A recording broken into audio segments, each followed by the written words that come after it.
1. ದೀಪಾರಾಧನೆಯ ಮೂಲ ಮತ್ತು ಮಹತ್ವ. ದೀಪಾರಾಧನೆ ಜ್ಞಾನ, ಅಗ್ನಿ ಮತ್ತು ಶುಭ್ರ ಸಂಕೇತ. ಭಾರತೀಯ ಸನಾತನ ಧರ್ಮದಲ್ಲಿ ದೀಪಾರಾಧನೆಯು ಅಜ್ಞಾನವನ್ನು ದೂರ ಮಾಡಿ ಜ್ಞಾನವನ್ನು ಬೆಳಗಿಸುವ ಶುಭ್ರ ಸಂಕೇತವಾಗಿದೆ. ಪೂಜೆಗಳಲ್ಲಿ ದೀಪಕ್ಕೆ ಅಗ್ರಸ್ಥಾನವಿದ್ದು, ಇದು ಪಂಚಭೂತಗಳಲ್ಲಿ ಒಂದಾದ ತೇಜಸ್ಸು ಅಥವಾ ಅಗ್ನಿಯನ್ನು ಪ್ರತಿನಿಧಿಸುತ್ತದೆ.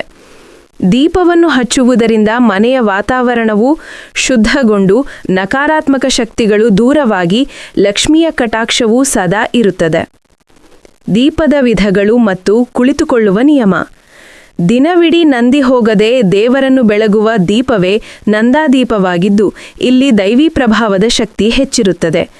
ಒಮ್ಮೆ ತುಪ್ಪ ಅಥವಾ ಎಣ್ಣೆಯನ್ನು ಹಾಕಿ ಅದು ಉರಿಯುವವರೆಗೂ ಇರುವ ದೀಪವೇ ತಾತ್ಕಾಲಿಕ ದೀಪವಾಗಿದೆ. ದೇವರ ದೀಪವನ್ನು ಹಚ್ಚುವಾಗ ಯಾವಾಗಲೂ ಕುಳಿತುಕೊಂಡೇ ಹಚ್ಚಬೇಕು. 2. ದೀಪ ಹಚ್ಚುವ ದಿಕ್ಕುಗಳು ಮತ್ತು ಸಮಯದ ಪೂರ್ಣ ವಿಶ್ಲೇಷಣೆ. ಐಶ್ವರ್ಯ ಮತ್ತು ಅಭಿವೃದ್ಧಿಗೆ ಸೂಕ್ತವಾದ ದಿಕ್ಕುಗಳು. ದೀಪವನ್ನು ಹಚ್ಚುವಾಗ ದಿಕ್ಕಿನ ಆಯ್ಕೆ ಬಹಳ ಮುಖ್ಯ. ಪೂರ್ವ ದಿಕ್ಕು ಅಭಿವೃದ್ಧಿಯ ಸಂಕೇತವಾಗಿದ್ದು, ಸುಖ ಮತ್ತು ನೆಮ್ಮದಿ ನೀಡುತ್ತದೆ. ವಾಸ್ತುದೋಷಗಳು ಸಹ ನಿವಾರಣೆಯಾಗುತ್ತವೆ. ಉತ್ತರ ದಿಕ್ಕು ಅಥವಾ ಈಶಾನ್ಯಕ್ಕೆ ಮುಖ ಮಾಡಿ ದೀಪ ಹಚ್ಚಿದರೆ ಶ್ರೀ ಲಕ್ಷ್ಮಿಯ ಕಟಾಕ್ಷವಾಗಿ ಮನೆ ಸದಾ ನೆಮ್ಮದಿಯಿಂದ ಕೂಡಿರುತ್ತದೆ. ಕಲಹ, ನಷ್ಟ ಮತ್ತು ಅನಾರೋಗ್ಯ ತರುವ ದಿಕ್ಕುಗಳು. ಪಶ್ಚಿಮ ದಿಕ್ಕು ಕಲಹ ಹೆಚ್ಚಿಸಿ ಅಭಿವೃದ್ಧಿಯನ್ನು ಕುಂಠಿತಗೊಳಿಸುತ್ತದೆ. ದಕ್ಷಿಣ ದಿಕ್ಕು ಯಮನ ದಿಕ್ಕು ಅಥವಾ ಅಲ್ಪಾಯುಷಿನ ದಿಕ್ಕಾಗಿದ್ದು, ಈ ದಿಕ್ಕಿಗೆ ಮುಖ ಮಾಡುವುದರಿಂದ ಆದಾಯ ಕಡಿಮೆಯಾಗಿ ಖರ್ಚು ಹೆಚ್ಚುವುದು ಮತ್ತು ಅನಾರೋಗ್ಯ ಸಮಸ್ಯೆಗಳು ಹೆಚ್ಚಾಗುತ್ತವೆ. ಕೇವಲ ತ್ರಯೋದಶಿಯ ದಿನ ಮಾತ್ರ ದಕ್ಷಿಣ ದಿಕ್ಕಿಗೆ ಮುಖ ಮಾಡಿ ದೀಪ ಹಚ್ಚಬೇಕು. ವಾರ ಮತ್ತು ದಿನಗಳ ಮಹತ್ವ. ಸೂರ್ಯೋದಯ ಮತ್ತು ಸೂರ್ಯಾಸ್ತದ ಸಮಯದಲ್ಲಿ ದೀಪ ಹಚ್ಚುವುದು ಅತ್ಯಂತ ಶುಭ. ಲಕ್ಷ್ಮೀ ಪೂಜೆಗೆ ಶುಕ್ರವಾರದಂದು, ಮನಃಶಾಂತಿ ಮತ್ತು ಉತ್ತಮ ಆರೋಗ್ಯಕ್ಕಾಗಿ ಸೋಮವಾರದಂದು ಹಾಗೂ ದೈವಬಲ ವೃದ್ಧಿಗೆ ಅಮಾವಾಸ್ಯೆ, ಪೌರ್ಣಮಿಯೆಂದು ದೀಪ ಹಚ್ಚುವುದು ಶ್ರೇಷ್ಠ. 3. ದೀಪದ ಪಾತ್ರೆ, ಜ್ವಾಲೆ ಮತ್ತು ಸ್ಥಳದ ನಿಯಮಗಳು. ಹಿತ್ತಾಳೆ ಪಾತ್ರೆಯ ಪ್ರಯೋಜನ ಮತ್ತು ದೈವಬಲ. ಯಾರ ಮನೆಯಲ್ಲಿ ದೇವರಿಗೆ ಹಿತ್ತಾಳೆ ದೀಪವನ್ನೇ ಹಚ್ಚುತ್ತಾರೆಯೋ ಆ ಮನೆಯಲ್ಲಿ ದೈವಬಲ ಬರುತ್ತದೆ. ರೋಗಬಾಧೆಗಳು ಮತ್ತು ಅಪಮೃತ್ಯುಗಳು ಬರುವುದಿಲ್ಲ. ಮಂತ್ರಸಿದ್ಧಿ ಬೇಕೆನ್ನುವವರು ಇದನ್ನು ಪೂಜಿಸಿದರೆ ಮಂತ್ರವು ಬೇಗ ಸಿದ್ಧಿಯಾಗುತ್ತದೆ. ಜ್ವಾಲೆಯ ಸ್ಥಿತಿ ಮತ್ತು ಅದರ ಸಂಕೇತ. ದೀಪದ ಜ್ವಾಲೆಯು ಶಾಂತವಾಗಿ, ಸ್ಥಿರವಾಗಿ ಮತ್ತು ಪ್ರಕಾಶಮಾನವಾಗಿ ಉರಿಯುತ್ತಿದ್ದರೆ ಅದು ಮನೆಯಲ್ಲಿ ಧನಾತ್ಮಕ ಶಕ್ತಿ ಮತ್ತು ಲಕ್ಷ್ಮಿಯ ಶಾಶ್ವತ ವಾಸವನ್ನು ಸೂಚಿಸುತ್ತದೆ.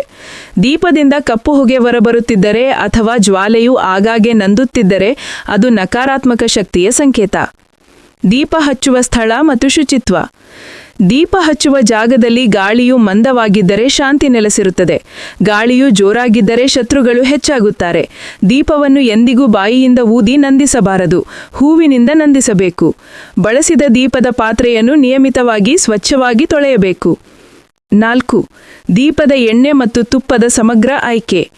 ಎಣ್ಣೆಯ ಶುದ್ಧತೆ, ಸಾಂದ್ರತೆ ಮತ್ತು ತಾಪಮಾನದ ಪ್ರಭಾವ. ದೀಪಕ್ಕೆ ಬಳಸುವ ಎಣ್ಣೆಯು ಕಲಬರಟಿ ಇಲ್ಲದೆ ಎಷ್ಟು ಶುದ್ಧಿಯಾಗಿರುತ್ತದೆಯೋ ಅಷ್ಟು ಶುಭ ಫಲ ಉಂಟಾಗುತ್ತದೆ. ಎಣ್ಣೆಯು ದಪ್ಪವಾಗಿದ್ದರೆ ಕಾರ್ಯಗಳು ನಿಧಾನವಾಗಿ ನಡೆಯುತ್ತವೆ. ತೆಳುವಾಗಿದ್ದರೆ ಸುಸೂತ್ರವಾಗಿ ನಡೆಯುತ್ತವೆ. ಬಿಸಿಯಾದ ಎಣ್ಣೆ ಹಾಕಿದರೆ ಕೋಪ ಜಾಸ್ತಿಯಾಗುತ್ತದೆ. ತಂಪಾದ ಎಣ್ಣೆಯಾದರೆ ಮನೆಯಲ್ಲಿ ಶಾಂತಿ ಇರುತ್ತದೆ. ದೀಪದ ಎಣ್ಣೆಯು ಪರಿಮಳ ಮತ್ತು ಸುವಾಸನೆಯಿಂದ ಕೂಡಿದ್ದರೆ ಅಷ್ಟೈಶ್ವರ್ಯ ಮತ್ತು ನವನಿಧಿಗಳು ಪ್ರಾಪ್ತಿಯಾಗುತ್ತವೆ. ಕೊಬ್ಬರಿ ಎಣ್ಣೆ ಮತ್ತು ದೇಸಿ ಹಸುವಿನ ತುಪ್ಪದ ಶ್ರೇಷ್ಠತೆ. ಕೊಬ್ಬರಿ ಎಣ್ಣೆಯಿಂದ ದೀಪ ಹಚ್ಚಿದರೆ ಶುಭ ಕಾರ್ಯಗಳು ಬಹಳ ಬೇಗ ನಡೆಯುತ್ತವೆ. ಕುಲದೇವತೆಗೆ ನಂದಾದೀಪ ಹಚ್ಚಿದರೆ ಸಿರಿ ಸಂಪತ್ತು ವೃದ್ಧಿಯಾಗುತ್ತದೆ. ಅಶ್ವತ್ಥ ನಾರಾಯಣ ಸ್ವಾಮಿಗೆ ಕೊಬ್ಬರಿ ಎಣ್ಣೆ ದೀಪ ಹಚ್ಚಿದರೆ ದಾಂಪತ್ಯ ಕಲಹ ನಿವಾರಣೆಯಾಗುತ್ತದೆ.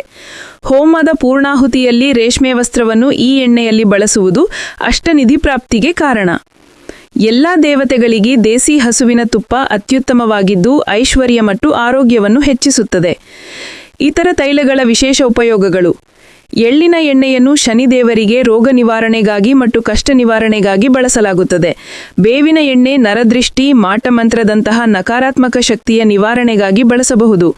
ಪಂಚದೀಪ ತೈಲ ಅಂದರೆ 5 ವಿಧದ ಎಣ್ಣೆಗಳ ಮಿಶ್ರಣ ಎಲ್ಲ ಶುಭ ಫಲಗಳನ್ನು ನೀಡುತ್ತದೆ. 5. ದೀಪದ ಬತ್ತಿಯ ವಿಜ್ಞಾನ, ಸಂಖ್ಯೆ ಮತ್ತು ವಸ್ತುವಿನ ಸಂಪೂರ್ಣ ವಿಶ್ಲೇಷಣೆ. ಬತ್ತಿಯ ಸಂಖ್ಯೆ ಮತ್ತು ಅದರ ಫಲಗಳ ವಿಶ್ಲೇಷಣೆ. ದೀಪ ಹಚ್ಚುವಾಗ ಬಳಸುವ ಬತ್ತಿಗಳ ಸಂಖ್ಯೆಯು ಮಹತ್ವಪೂರ್ಣವಾಗಿದೆ. 1 ಬತ್ತಿ ಮಾನಹಾನಿಯಾಗಬಹುದು. 2 ಬತ್ತಿಗಳು ಸಂಪತ್ತು ಮತ್ತು ಶಾಂತಿ. 3 ಬತ್ತಿಗಳು ಸಂತಾನ ಭಾಗ್ಯ ಮತ್ತು ಇಷ್ಟಾರ್ಥ ಸಿದ್ಧಿ. 4 ಬತ್ತಿಗಳು ದೈವಬಲ ವೃದ್ಧಿ ಮತ್ತು ದಾರಿದ್ರ್ಯ ದೂರ. 5 ಬತ್ತಿಗಳು ಧನಪ್ರಾಪ್ತಿ ಮತ್ತು ಸರ್ವಸಿದ್ಧಿ. ಬತ್ತಿಯ ವಸ್ತು ಮತ್ತು ಅದರ ಲಾಭಗಳು. ಬತ್ತಿಯ ವಸ್ತುವಿನ ಆಯ್ಕೆಯು ಸಹ ಫಲಿತಾಂಶದ ಮೇಲೆ ಪ್ರಭಾವ ಬೀರುತ್ತದೆ. ಕಮಲದ ದಂಟು ಅಥವಾ ಬತ್ತಿ, ಹಿಂದಿನ ಜನ್ಮದ ಪಾಪಗಳು ನಿವಾರಣೆಯಾಗಿ ಲಕ್ಷ್ಮಿಯ ಕೃಪೆ ದೊರೆಯುತ್ತದೆ. ಬಾಳೆಯ ದಂಟು ಅಥವಾ ಬತ್ತಿ, ಸಂತಾನ ಭಾಗ್ಯ ಮತ್ತು ಕುಟುಂಬದ ಅಭಿವೃದ್ಧಿ ದೊರೆಯುತ್ತದೆ. ಹಳದಿ ವಸ್ತ್ರದ ಬತ್ತಿ, ಇದನ್ನು ಬಳಸಿದರೆ ಶೀಘ್ರ ವಿವಾಹವಾಗುತ್ತದೆ ಮತ್ತು ಕನ್ಯಾ ಪ್ರಾಪ್ತಿಯಾಗುತ್ತದೆ. ಹತ್ತಿಯ ಬತ್ತಿ, ಸಾಮಾನ್ಯವಾಗಿ ಬಳಸುವ ಹತ್ತಿಯ ಬತ್ತಿ ಬಳಸುವುದರಿಂದ ಶುಭ ಮತ್ತು ಸಮೃದ್ಧಿ ನೆಲೆಸುತ್ತದೆ. 6. ಅಂತಿಮ ಸಾರಾಂಶ. ದೀಪಾರಾಧನೆಯಿಂದ ಸಮಗ್ರ ಸಮೃದ್ಧಿ. ಈ ಎಲ್ಲ ನಿಯಮಗಳನ್ನು ಶ್ರದ್ಧೆಯಿಂದ ಮತ್ತು ಸರಿಯಾದ ರೀತಿಯಲ್ಲಿ ಪಾಲಿಸುವುದರಿಂದ ದೀಪಾರಾಧನೆಯು ಕೇವಲ ಒಂದು ಆಚಾರವಾಗಿ ಉಳಿಯದೆ ಮನೆಗೆ ಶಾಂತಿ, ಸಮೃದ್ಧಿ, ದೈವಬಲ ಮತ್ತು ಸಕಾರಾತ್ಮಕ ಶಕ್ತಿಯ ನಿರಂತರ ಮೂಲವಾಗಿ ಪರಿಣಮಿಸುತ್ತದೆ. ಹಾಗಾಗಿ ದೀಪ ಹಚ್ಚುವ ಪ್ರತಿಯೊಂದು ಸಣ್ಣ ಅಂಶವೂ ಬಹಳ ಮಹತ್ವದ್ದಾಗಿದ್ದು ಇದನ್ನು ಅರಿತು ಪೂಜಿಸುವುದು ಅತ್ಯಂತ ಶ್ರೇಯಸ್ಕರ.